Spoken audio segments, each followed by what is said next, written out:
Coucou mes gens, bonjour. Aujourd'hui, on va revisiter les combats. En français, on appelle ça tenue militaire. Et en Gumba, on appelle le tchap. On va faire le tchap. Tchap, tenue militaire et combat. Mais on va le revisiter parce que je vais faire avec des épinards, du maïs, des arachides, du sel. J'utilise déjà le gros grain du sel. Hein. Gros grain du sel. L'huile rouge. Et puis je vais utiliser ça pour emballer. Ça pour emballer.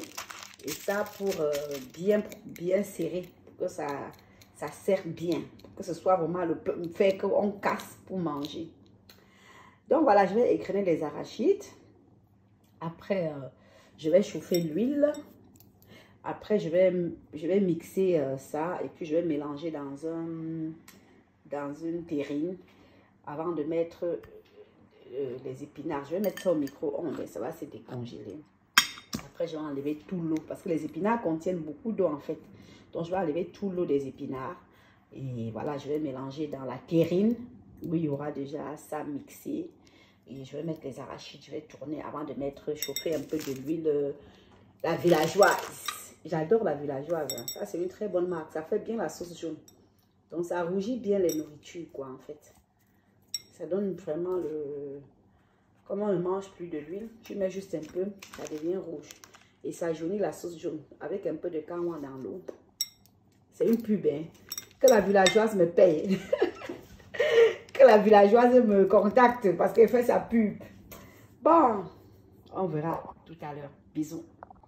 Alors, ma pâte est déjà prête. J'ai même déjà mis les cacahuètes dedans. J'ai mis aussi du sel. Ce que je vais rajouter, c'est les épinards et le manjanga. Tout à l'heure, je ne vous ai pas présenté le manjanga parce que j'avais complètement oublié.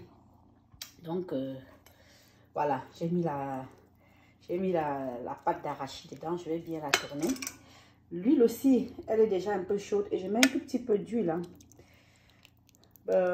Françoise, ma copine, dans sa recette que j'ai vue dernièrement, elle ne mettait pas d'huile. Mais moi, comme j'ai appris, je mets un tout petit peu d'huile pour bien tourner, pour que ce soit rouge. C'est pas beaucoup hein, de l'huile, c'est à peu près un verre comme ça. Un petit verre d'huile. Donc voilà, je vais tourner avec et après je vais mettre les épinards. Vous voyez, ça a été, j'ai mis ça au micro-ondes, j'ai enlevé un peu de l'eau. Je mets aussi le manjanga pour tourner et après je vais mettre les épinards et ce sera fait. Je plie, je mets dans l'eau, je mets dans les feuilles comme je vous ai montré, je mets dans l'eau, je mets dans la casserole et après voilà. Je fais cuire pendant 45 minutes, 1 heure maxi et c'est bon. Voilà.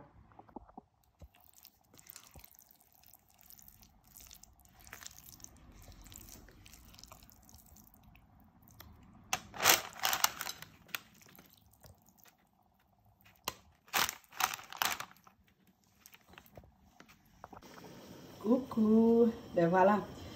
Mon maïs c'est déjà, mon écomba. C'est déjà fait. Emballé bien comme il faut.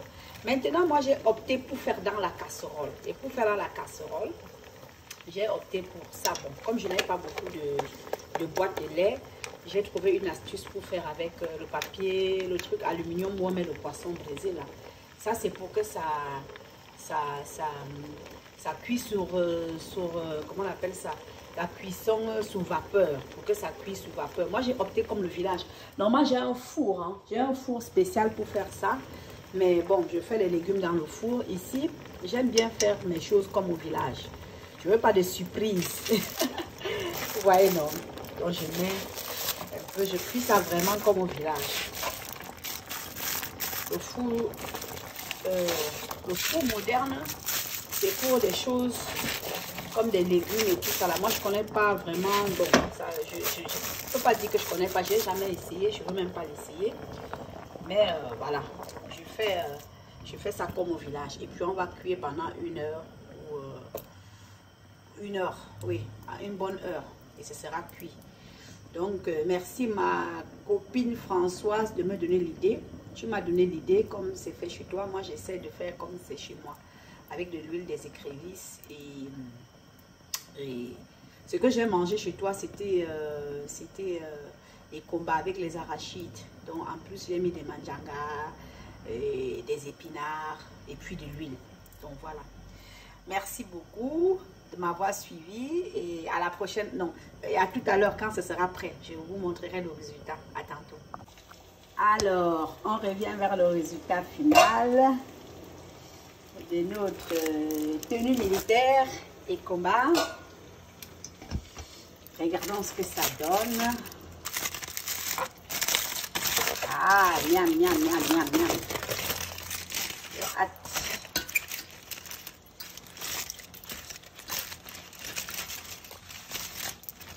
Oh là là. Oh là là là là là là là là. Qu'est-ce qu'il est bon. Avec un très bon parfum. Hein? Oh là là là là là là. Oh là là. Waouh. Oh là là. Les arachides, ici l'arachide n'a pas bien dissocié, c'est resté quand même en grain, mais c'est super bon. Essayez chez vous, hein, mais en essayant, dites là où vous avez vu la recette. Hein. Soyez franches les filles. Quand vous essayez mes recettes, faites comprendre à vos followers que c'est là où vous avez vu, ok? Allez, bisous, bisous. Ciao, ciao. Voilà le résultat final. Vous savez, il faut... Enfin, je n'ai pas de conseils à vous donner, mais je propose toujours, pour que les enfants mangent, pour que ça intéresse, quelque chose qu'ils aiment bien, comme du poulet, comme des nuggets. Voilà. Nos plats traditionnels doivent être accompagnés pour intéresser les enfants. Ok? Ici, chez moi, j'essaie toujours de faire du poulet... grillé, braisé, et j'accompagne mes plats avec pour que ce soit facile à manger, comme ça ils aiment plus. Ok, allez, bisous, bisous, ciao, ciao. Père Fonkou, t'as dit là. On fait le chap là, tu as tout mangé, tu manges le chap, tenue militaire, tu manges le foufou, tu manges le couscous sauce maïs, tu manges le gombo, mais ça te laissé dans la maison et le maïs à côté. Ah, pâté. Un petit apéritif. Mais. Ah. Le poulet. T'as aponga même, aponga. Très bon. Oh, celui-là. Attends, bon appétit. À chaque fois. Merci.